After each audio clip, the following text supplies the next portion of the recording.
CBI के अधिकारियों ने कल मुंबई पुलिस कमिश्नर अहमद जावेद से मुलाकात की। मुंबई पुलिस ने कहा कि वैसे तो महाराष्ट्र सरकार ने छोटा राजन से संबंधित सभी मामले सीबीआई को ट्रांसफर कर दिए हैं, लेकिन फिर भी जरूरत पड़ने पर वो सीबीआई की मदद के लिए तैयार है।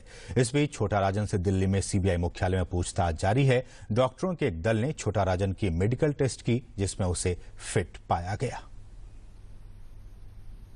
भारत के सबसे वांछित अपराधियों में से एक छोटा राजन शुक्रवार सुबह जब दिल्ली हवाई अड्डे के पालम तकनीकी क्षेत्र में विमान से उतरा तो 22 साल बाद उसके गुनाहों का इंसाफ होने की उम्मीद जगी। विमान के उतरने के कुछ ही समय बाद राजन को सीधे सीबीआई के मुख्यालय ले जाया गया। मुख्यालय में अधिकारियों के एक दल ने उससे पूछताछ शुरू कर दी है।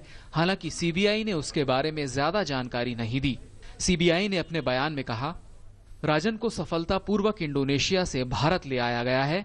उन्होंने कहा वह सीबीआई इंटरपोल की हिरासत में है और कानूनी औपचारिकताएं चल रही हैं। राजन के भारत पहुंचने के बाद काफी गहमागहमी रही। मीडिया की भारी मौजूदगी की संभावना को ध्यान में रखते हुए सीबीआई उसे मीडिया कर्मियों की नजर से बचाकर ले जाने में कामयाब रही। एजेंसी के सूत्रों ने कहा कि सुरक्षा कारणों के चलते राजन को दिल्ली की अदालत में ले जाने की संभावना नहीं है। इसके बजाय उसकी रिमांड के लिए एक मजिस्ट्रेट को सीबीआई मुख्यालय लाया जाएगा या फिर वीडियो कॉन्फ्रेंसिंग के जरिए सुनवाई होगी। सूत्रों ने यह भी कहा कि उसकी अनिवार्य चिकित्सा जांच की गई है और वो पूरी तरह फिट है। सीबीआई ने सुरक्षा एजेंसियों से भी बातचीत की है। इस बातचीत में सुरक्षा व्यवस्था के साथ ही पूछताछ के लिए संभावित सवालों पर विचार विमर्श की खबर है। वैसे दिल्ली पुलिस ने उसकी सुरक्षा के पुख्ता इंतजाम किए हैं।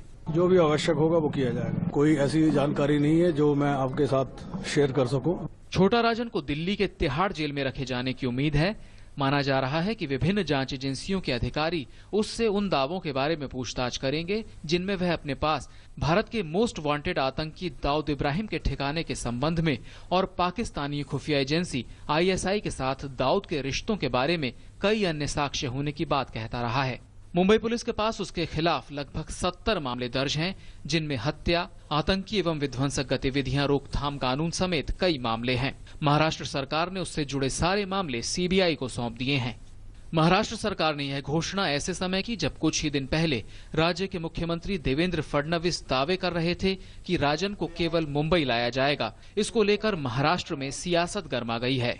मकोका, टाडा, पोटा सहित 70 से अधिक संगीन मामलों के आरोपी छोटा राजन से जुड़े सभी मामलों को मुंबई पुलिस से लेकर सीबीआई को दे देने के फैसले पर एनसीपी और कांग्रेस ने सरकार पर तीखा हमला शुरू कर दिया है। साथ ही उन तैयारियों के बारे में पूछा है जो कि मुंबई पुलिस ने छोटा राजन के यहां प्रत्यर्पण के लिए की थी।